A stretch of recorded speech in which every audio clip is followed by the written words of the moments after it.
E aí, minhas queridas, sejam muito bem-vindas de volta ao meu canal. E aqui estou eu, sendo polêmica novamente. Não é que eu gosto de ser polêmica, não é que eu gosto de polêmica, tá? Mas é que simplesmente eu não sou muito de consumir conteúdo em redes sociais, não sou muito não. Eu prefiro ter minhas próprias reflexões. Mas toda vez que eu rola um pouquinho o shorts do meu YouTube, eu sempre me arrependo. Sempre vem umas coisas tão absurdas pra mim. E hoje veio mais uma, mas uma muito absurda mesmo. Eu falei meu, gente, eu preciso compartilhar isso daqui. Eu não vou ficar sofrendo, eu não vou ficar agonizando sozinha. Então, vamos ver juntos esse vídeo que causou essa reação em mim. Essa coisa simplesmente asquerosa, na minha opinião, tá? Vamos lá ver então, ó. Home office é bom? É bom pro funcionário. Um amigo meu falou assim, mano, tô saindo com uma menina que eu tô com pena dos donos da empresa dela. Cara, ela não faz nada o dia inteiro. A gente vendeu 2 milhões e 100 no último dia do mês. 2 milhões e 100. Cara, você não faz isso em casa. A gente foi até meia-noite. E home office, 5 horas da tarde, a galera já tá parando de trabalhar. Então, pra mim, o primeiro ponto é cultura. Capacitação, educação, evolução. É muito mais rápido a gente trocando. Pra mim, o segundo ponto é o perfil da galera que atrai. A galera que quer home office é uma galera mais acomodada, uma galera que tá preocupada mais com qualidade de vida, de poder levar o pet pra passear. Cara, teve uma SDR de um cliente nosso que a gente virou pro cliente e falou, velho, olha, tá com um erro aqui, velho, ela tá com alto volume de ligação, mas não tá tendo nenhuma reunião agendada. Você tá acompanhando as ligações? Eu tô. Tem certeza? Tô. Cara, 2 meses. Descobrimos que a menina não ligava. Ela dava play e desligava, play e desligava, play e desligava. Home office é bom? É bom pro... Tá. Esse aqui, de quem que essa pessoa absurda falando isso aqui nesse vídeo? Essa pessoa nada mais é do que o Thiago Reis, o dono da Growth Machine. Se não me engano, a maior empresa de vendas do Brasil. Deixa eu dar uma olhada aqui.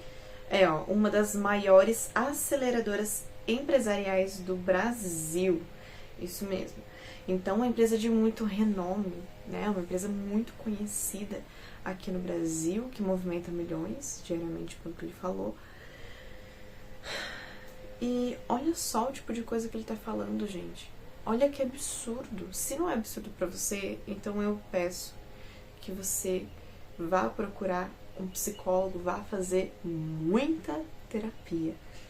Mas, gente, que absurdo que ele tá falando aqui, meu Deus do céu. Então, quer dizer que eu não posso. Quer dizer que quem quer o home office? Quem quer um equilíbrio entre a vida profissional e pessoal é acomodado? Quem quer poder, sabe, não viver pro trabalho é acomodado? Quem quer ter qualidade de vida é acomodado? Então quer dizer que para você ser bem sucedido, para você ser um profissional bom de verdade que se preze, você tem que abandonar o desejo de ter qualidade de vida, de ter tempo de qualidade na sua vida. Você tem que abandonar todo e qualquer desejo de viver bem a sua vida, de viver bem de forma equilibrada, de forma leve. É isso. Você tem que deixar de viver fazendo o que te faz bem. É isso. Todo mundo que prega, todo mundo que preza pelo trabalho, que respeita o seu estilo de vida, ou seja, um trabalho que serve para a sua vida, mas de forma que você não viva para o trabalho. Qualquer pessoa que preza isso é um acomodado, um preguiçoso. É isso. Gente, isso aqui é um absurdo. Isso prova o quanto que o trabalhador sempre se ferra. Não importa a época, o trabalhador sempre se lasca. Meu Deus do céu, ontem mesmo eu estava lendo com meu marido alguns textos do IBGE sobre a imigração de italianos aqui pro Brasil, porque a gente estava, essa semana, nós estávamos brincando junto ali de montar a nossa árvore genealógica e achar os registros na internet dos nossos antepassados. E nós chegamos, tanto na minha família quanto dele, aos nossos antepassados italianos que vieram lá da região de Veneza, que lá pro ano de 1800 e pouquinho, 1820, sofreu uma recessão econômica gravíssima. Então os camponeses não achavam trabalho de jeito nenhum, o pessoal estava numa crise muito grande de desemprego, e naquela época quase 7 milhões de italianos saíram da Itália para conseguir ter um meio mínimo de sustentar, né? De se sustentar, de ter o que comer, de ter onde morar, entendeu? E nisso, pelo menos 1 milhão de italianos também vieram aqui no Brasil buscando alguma forma de viver uma vida digna. Só que, infelizmente, o que eles encontraram aqui foi muito trabalho quase que escravo. Trabalho muito suado, muito difícil. De acordo com os textos que eu li ontem no IBGE, disse ali que raramente aquelas pessoas ganhavam dinheiro suficiente para ter uma boa casa para morar, para ter casa própria, muito menos, para ter alguma coisa que fossem deles de verdade, sabe? Disse ali que aquelas pessoas, a maioria delas, foi muito, muito pobre a vida inteira e basicamente não conseguiu deixar nada para os seus descendentes. Foi esse pessoal que veio aqui pro Brasil, esses italianos que vieram pra cá, sofreram muito. E eu nem tô falando também dos negros, tá? Os negros, eu também, por parte de pai, meu bisavô era negro.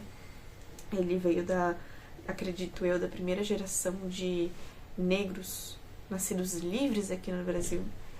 E foi uma realidade também igualmente pesada, até pior, porque eles eram negros, né? Então, gente, eu comecei a refletir a seguinte coisa: os nossos antepassados, não importa qual nacionalidade, mas os nossos antepassados, com certeza, eles comeram o pão que o diabo amassou, sofreram, pelejaram debaixo de sol, muito sol, acreditando no futuro melhor, acreditando que os descendentes deles, pelo menos, iriam talvez poder gozar de uma vida tranquila, uma vida equilibrada, uma vida onde eles iriam poder ter um mínimo de prazer, coisa que eles não tiveram no passado, na vida deles. Eu tenho certeza que cada antepassado nosso deu o melhor de si, na esperança de que os seus descendentes pudessem ter uma vida boa, muito boa, a vida que eles sonhavam ter. Só que hoje nós temos o chamado escravidão moderna. E aqui eu vou puxar muito do que eu aprendi nas minhas aulas de economia que eu fiz no meu ensino técnico, né? Minha professora é uma professora, assim, maravilhosa. Minha professora de economia foi muito cirúrgica quando ela foi falar do homem moderno, né? Eu lembro até hoje, quando ela começou a falar de economia, quando a gente começou a abordar esse assunto, ela falou primeiro do homem simples, né? Como a vida humana antigamente era mais simples, né? Como todos os contextos da vida humana, ela era mais simplificada. Hoje em dia, o homem moderno, ele é chamado de homem complexo. Nós temos muitas camadas nas nossas vidas e a gente precisa de cada vez mais coisas para compor a nossa vida. E o mercado também se tornou igualmente mais complexo, muito mais complexo. Só que a questão é que o mercado hoje em dia, ele arrumou uma forma muito conveniente e muito mais bonitinha, muito mais prestigiosa de escravizar as pessoas, de escravizar o trabalhador e submeter ele a coisas ridículas, né? Hoje em dia você tem esse negócio de vestir a camisa da empresa, você viver a cultura da empresa, que foi o que esse cara que falou no vídeo, né? Você viver essa cultura da empresa, você ser parte da empresa, sua identidade está na empresa. Isso foi uma forma do mercado estimular ainda mais a auto-performance das pessoas e a competitividade ali dentro, de querer extrair a energia de todo mundo ao máximo, em busca de mais e mais lucro. Só que aí tem alguns aspectos aqui.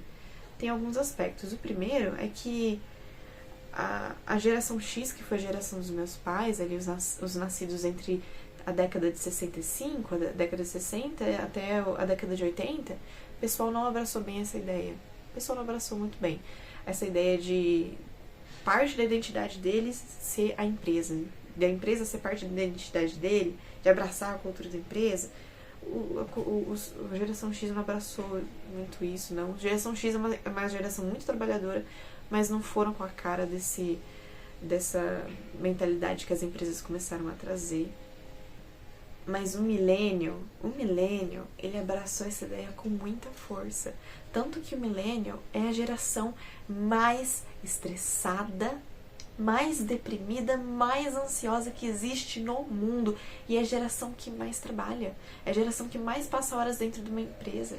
E é a geração que abraçou com tudo essa ideia de eu vou ter uma carreira e eu vou abraçar a empresa porque a empresa é parte da minha identidade. Eu vou viver a cultura da empresa. Eu vou nos jantares que for da equipe da empresa.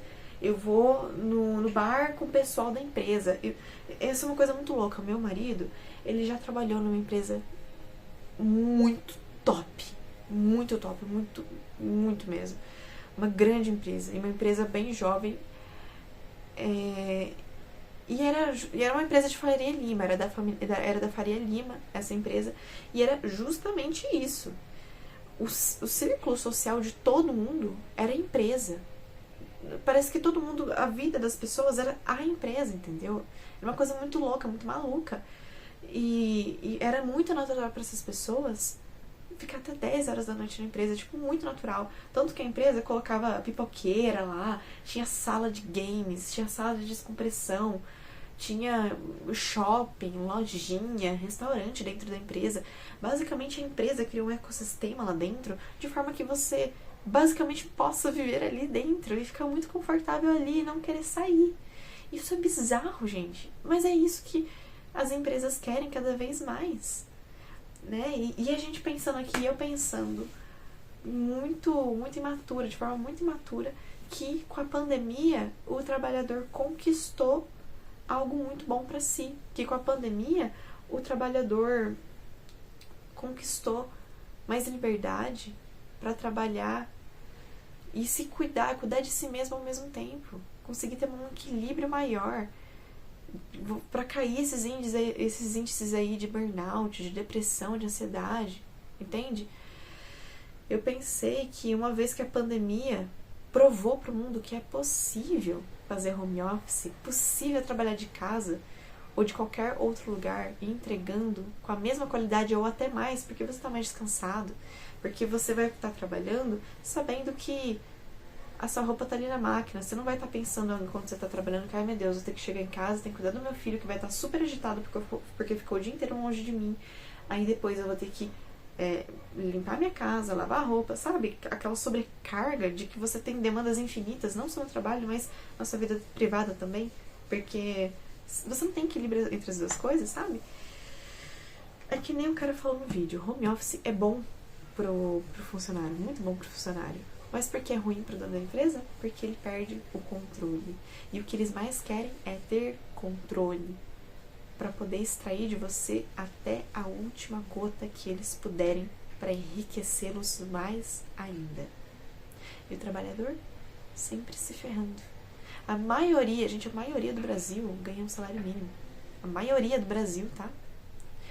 Uma boa parte de quem hoje em dia tem ensino superior não tá ganhando mais de R$2.500, tá? Eu já vi muitos cargos de recepcionista pedindo ensino superior hoje em dia, tá? E a gente sabe como que também é um salário de recepcionista que só leva bordoada do público, muitas vezes. Gente.